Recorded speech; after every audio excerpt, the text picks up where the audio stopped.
کہ پھر دوبارہ سے 4-5 شانوں کے ساتھ اپنے محبوب کے بارگاہ سے عطا ہونے والے تربیتی منہاج محمدی کا ذکر میرے مصطفیٰ کریم کو جو عطا ہوا اس کا اظہار اللہ رب العزت نے فرمایا پہلا تلاوت قرآن، یعنی انوار تلاوت سے باطن کے اندھیروں کو اجالا دیا جاتا ہے، اور تزکیہ نفوس سے نفس کی بیماریوں کا علاج اور تصفیہ کیا جاتا ہے۔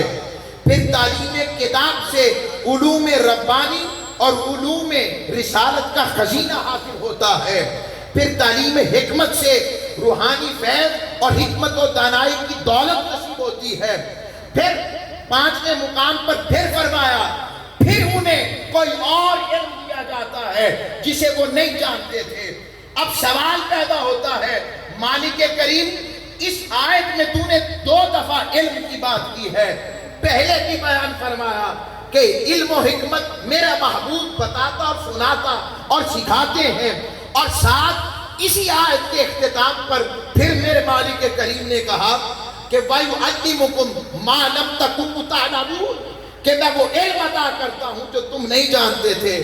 اب سوال پیدا ہوتا ہے مالک ہم تو پہلا علم بھی نہیں جانتے تھے، چہ جائے کہ تو تکرار علم پر 2 مرتبہ بات کرے تو وہ جو پہلا علم ہے لگتا ہے وہ کوئی اور ہے، اور جو دوسرا علم ہے وہ لگتا ہے کوئی اور ہے۔ آئیں تفسیر مظہری قاضی ثناء اللہ بانی پتی رحمت اللہ علیہ کی بارگاہ پہ جاتے ہیں، جو تلمیذ ارشد ہیں حضرت شاہ ولی اللہ محدث دہلوی رحمت اللہ علیہ کے، مگر اپنی باطن کی اصلاح اور اپنے سالکیت کا سفر کیا انہوں نے مرزا مظہر الدین جانے جانا نقشبندی مجددی رحمت اللہ علیہ کی بارگاہ میں، اور اسی نسبت سے اپنی تفسیر کا نام تفسیر مظہری رکھا۔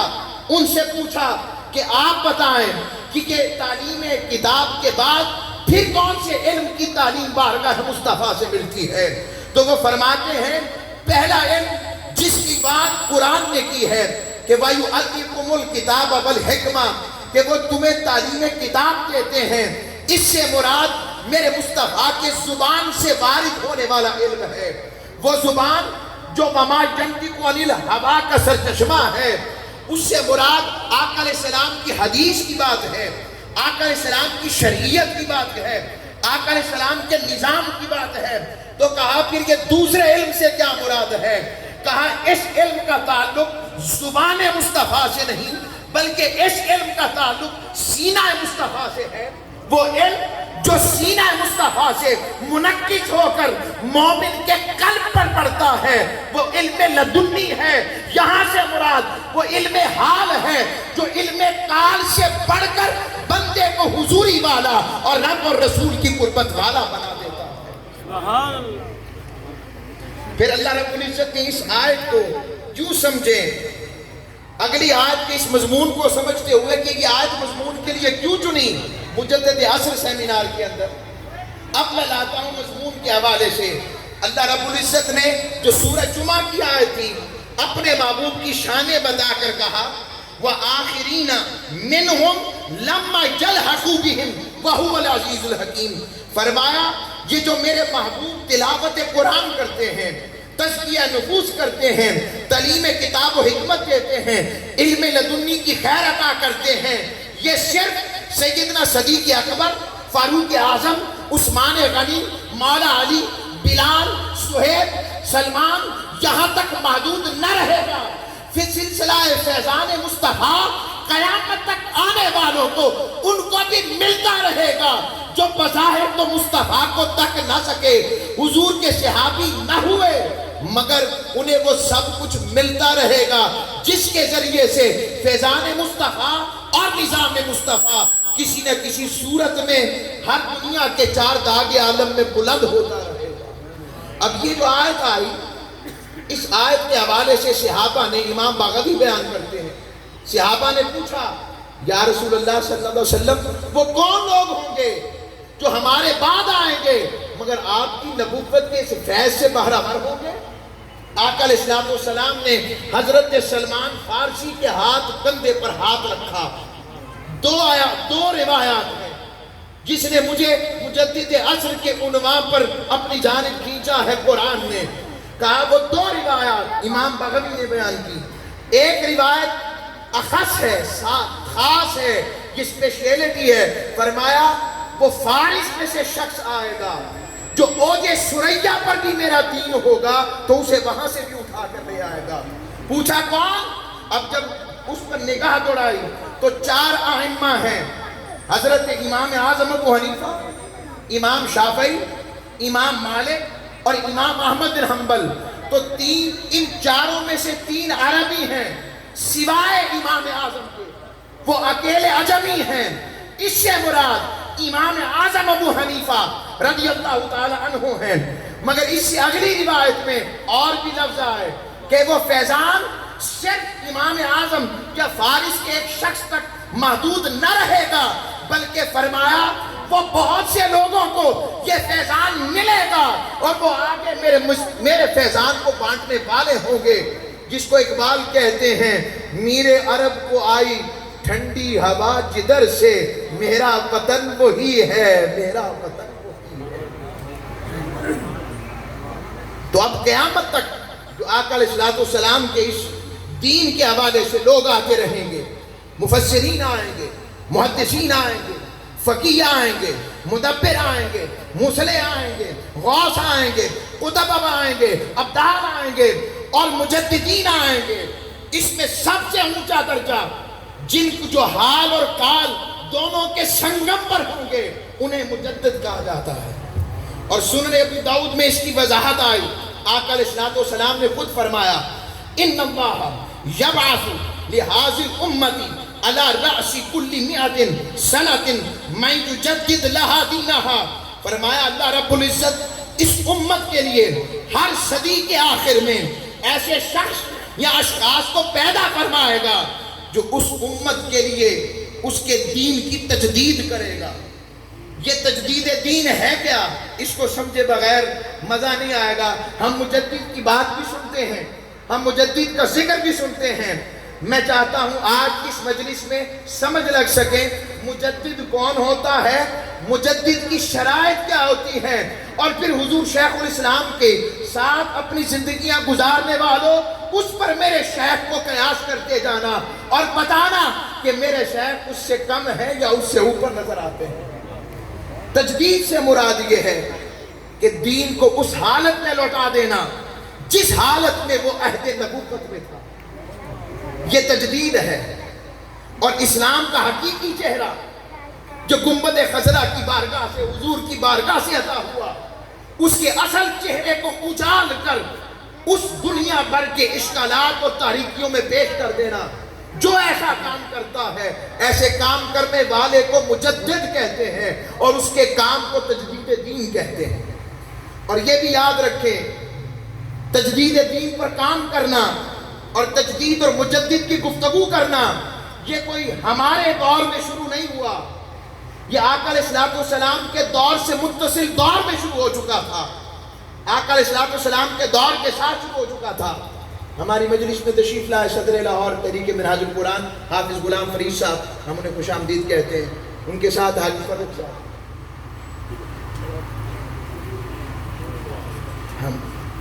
ہم غازی ثانیہ ماڈل ٹاؤن اور شہید عاصم بھائی کے ابو جی حاجی معراج الدین صاحب کو خوش آمدید کہتے ہیں. توجہ رہے. تو تجدید پر کام کس کس نے کیا؟ توجہ رہے. اب یہ توجہ رہے گی تو بات ہوگی، بات قیمتی ہے. تو عرض کر رہا ہوں تجدید دین کے اوپر حضرت امام ابن شہاب زہری نے کام کیا. مجدد کون ہوتا ہے اور مجدد کے اوصاف کیا ہوتے ہیں؟ پھر امام ابن کثیر نے اس پر کام کیا. امام احمد بن حنبل نے اس پر کتابیں لکھی. امام حاکم نیشاپوری نے اس پر کام کیا. امام ابن کثیر نے اس پر کام کیا. علامہ زین الدین عراقی نے اس پر کام کیا.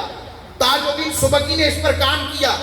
ابن عساکر نے مجدد اور مجددین کے کام پر بات کی. ابن اسیر جزری نے کام کیا. امام جلال الدین سیوطی رحمت اللہ علیہ انہوں نے تجدید کے حوالے سے کام کیا. امام ابن حجر اسقلانی نے مجدد پر کام کیا.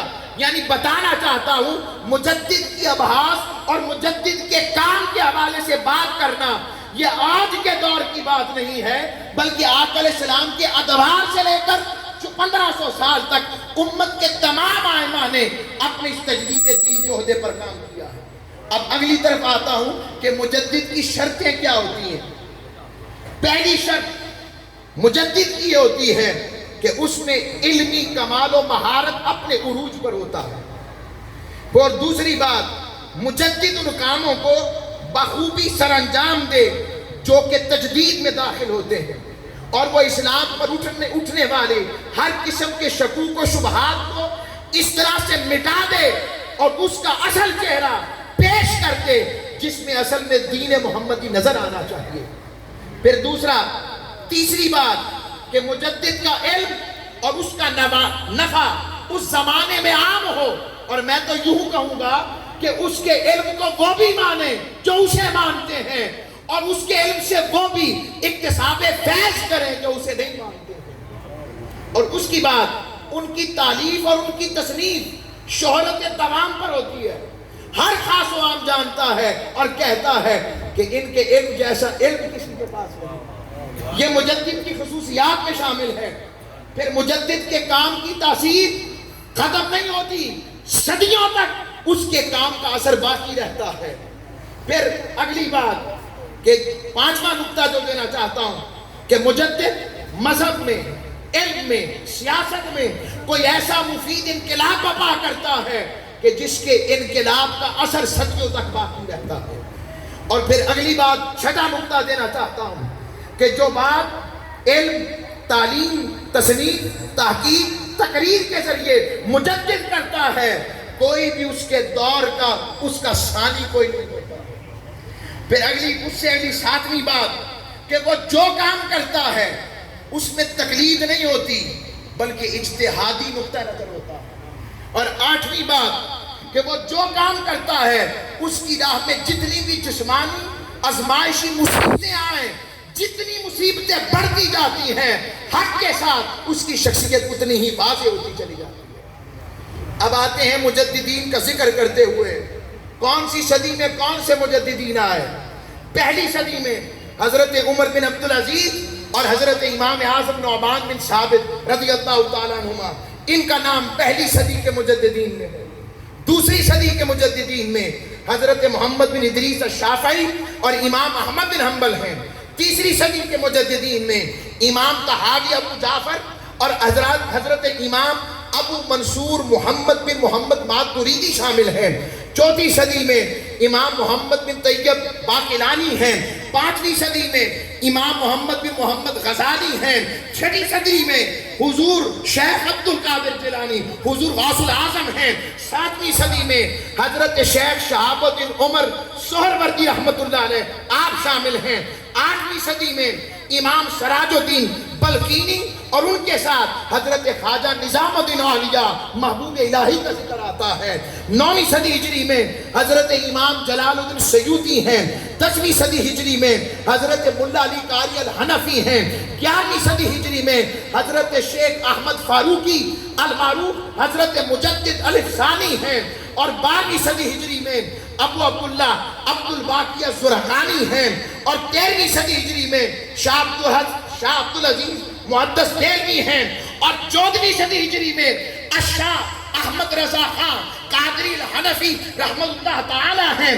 اور 15ویں صدی ہجری میں جب میں مطالعہ کرتا ہوں مجددین کی خصوصیات کا اور حضور شیخ الاسلام کے کام کا تو بے پایا اپنے آپ میرا دل، میرا قلم، میرا وجدان، میرا علم، میری بات اس طرف راغب کرتی ہے، اور یہی بات اس نقطے پہ آگے رک جاتی ہے کہ 15ویں صدی میں بلا مبالغہ اگر کوئی مجدد ہے جسے اپنے بھی مانتے ہیں غیر بھی مانتے ہیں تو کوئی اور نہیں، مجدد عصر، امام المحدثین، امام المفسرین، شیخ الاسلام والمسلمین، شیخ الاسلام ڈاکٹر محمد طاہر القادری ہے۔ مجدد رواصدی طاہر القادری، مجدد رواصدی طاہر القادری، مجدد رواصدی طاہر القادری۔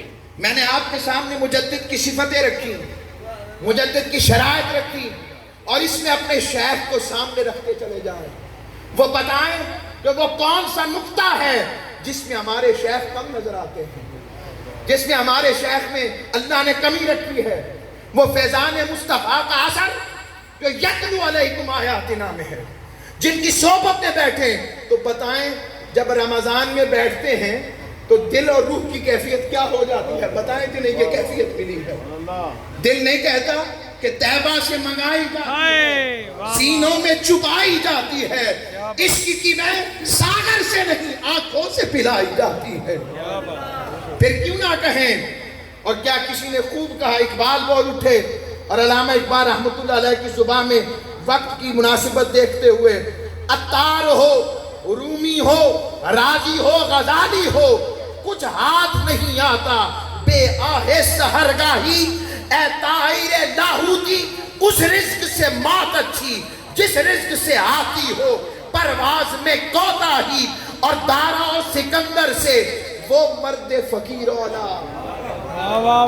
نجم صاحب نے، انجینئر محمد رفیق نجم صاحب نے یہاں پر مجھے تزمیل کروائی آج سے 3 سال پہلے، اقبال کے شعر میں، ایوان اقبال میں، ڈاکٹر حسین محی الدین صاحب کے سامنے جب ہم قبلہ حضور کی برتھڈے کا فرمانے لگے، وہ نہیں، یوں کہو کہ دارا و سکندر سے یہ مرد فقیر اولا ہو جس کی فقیری میں بوئے اسد اللہ، جس کے عشق میں نظر آئے حضور شیخ الاسلام وہ دعائے درد و سوز ہیں جو فرید ملت ڈاکٹر فرید الدین قادری نے مقام ملتزم کو تھام کر امت کی اس خستہ حالی کے لیے رب سے مانگ مانگ کر اپنے طاہر القادری کو مانگا تھا، محمد طاہر کو مانگا تھا، اور رب نے اس کو قبول فرمایا اور وہ شخصیت عطا ہوئی۔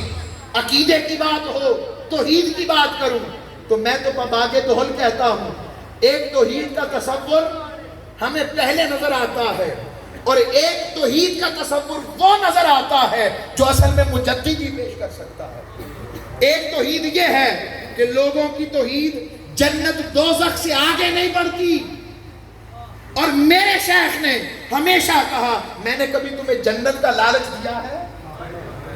میں نے کبھی تمہیں دوزخ سے ڈرایا ہے؟ کہا نہیں۔ وہ کس توحید کی بات کرتے ہیں؟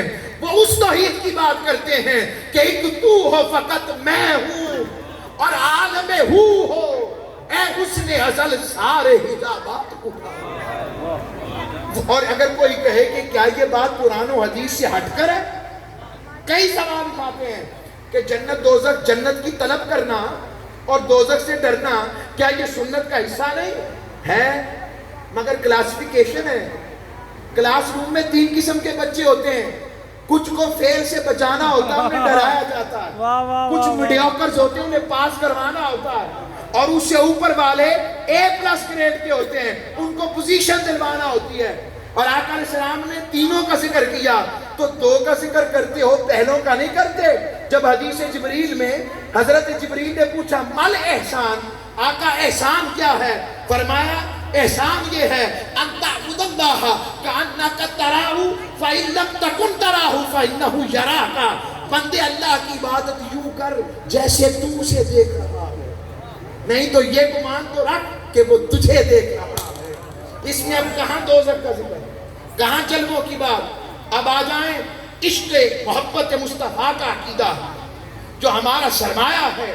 جب ہمارا عقیدہ ٹگمگا رہا تھا، جب ہمارا عقیدہ سچا ہونے کے باوجود دلائل اصلیہ اور دلائل قرآن و سنت سے نیچے نظر آ رہا تھا، حتیٰ کہ دلائل تھے، عقیدہ توسل کی بات آئے تو ہم دب رہے تھے، عقیدہ شفاعت کی بات آئے تو ہم دب رہے تھے، عقیدہ علم غیب کی بات آئے ہم دب رہے تھے، عقیدہ ختم نبوت کی بات آئے تو دوسروں کے ہاتھ میں لگتا تھا سب کچھ وہ کر رہے ہیں، اور آگے عقیدہ میلاد النبی کی بات آئے تو مسجدوں سے آگے ہم آگے نہیں تھے، 12 فات سے زیادہ ہم نہیں جانتے تھے۔ میرے شیخ نے پھر اس پر کام کیا اور وہ طریقہ، وہ کیفیت، وہ استقبال ربیع الاول، وہ ربیع الاول کا منانا اصل مدینہ والی دور میں واپس کیسے آیا؟ وہ ویسے ہی واپس آیا کہ جب حضور کی آمد 12 ربیع الاول کو مدینے میں ہوئی تو سب جلوس نکال کر مصطفیٰ کے استقبال کے لیے آ گئے. وہی اثر میلاد النبی میں نظر آیا. حضور کے عشق، حضور کی محبت، حضور کی رفقت، آقا علیہ السلام سے تعلق، حضور کی غلامی کی بات سب اس انداز میں پیش کی کہ ایسے لگتا ہے کہ ہر وقت جب بھی ذکر چھڑتا ہے اور جچتا بھی ان کے زباں سے ہے کہ معرفت عشق مصطفیٰ کی بات ہو اور حضور شیخ الاسلام کی زبان. پھر آگے آئیں، فتنہ خوارج کی بات آئے، دہشت گردی کو خاتمے پر مبسوط فتوے کی بات آئے، نصاب امن کی تشکیل کی بات آئے، قرآن انسائیکلوپیڈیا کی بات آئے، عقائد کی بات آئے، معاشیات کی بات آئے، سیاسیات کی بات آئے، طبیعیات کی بات آئے، اخلاق کی بات آئے، سلوک و تصوف کی بات آئے، تفسیر کی بات آئے، اصول تفسیر کی بات آئے، حدیث کی بات آئے، اصول حدیث کی بات آئے، فقہ کی بات آئے، اصول فقہ کی بات ہو، معبد طبیعات کا ذکر ہو، تاریخ کی بات ہو، سائنس کی بات ہو، ولایت کی بات ہو، فرقہ واریت کے خاتمے کی بات ہو، علم غیب کی بات ہو، دفاع مولا علی کی بات ہو، فضائل شیخین ابو بکر و عمر ان کی بات ہو، اور دفاع سیدہ فاطمہ الزہرا کی بات ہو، تو ایک ہی شخص نظر آتا ہے جس کا نام شیخ الاسلام پروفیسر ڈاکٹر محمد طاہر القادری. دین حق کا ہے ولی طاہر القادری، دین حق کا ہے ولی طاہر القادری، مجدد رواں صدی میں نے اشارات دے دیے، بات ختم کر رہا ہوں کہ دم عارف نسیم صبح، دم عارف نسیم صبح دم ہے، اسی سے ریشہ معنی میں نم ہے. اگر کوئی شعیب آئے میسر، شبانی سے کلیمی دو قدم ہے. اور کیوں نہ کہوں اپنے شہر کے لیے اقبال کی زبان میں، سمجھے گا زمانہ تیری آنکھوں کے اشارے، دیکھیں گے تجھے دور سے گردوں کے ستارے، ناپید تیرے بحر تخیل کے کنارے، پہنچیں گے فلک تک تیری آہوں کے شرارے، تعمیر خودی کر اثر آہ رسا دے. اور اختتام پر دو باتیں پیش کر اجازت کہ ہو اگر خود نگرو، خود کرو خود گیر خودی، یہ بھی ممکن ہے کہ تم موت سے بھی مر نہ سکے. اور کیا اقبال نے بات ختم کی کہ خرد کے پاس خیر خبر کے سوا کچھ نہیں، تیرا علاج نظر کے سوا کچھ نہیں. وما علیہ الا اللہ. ماشاءاللہ.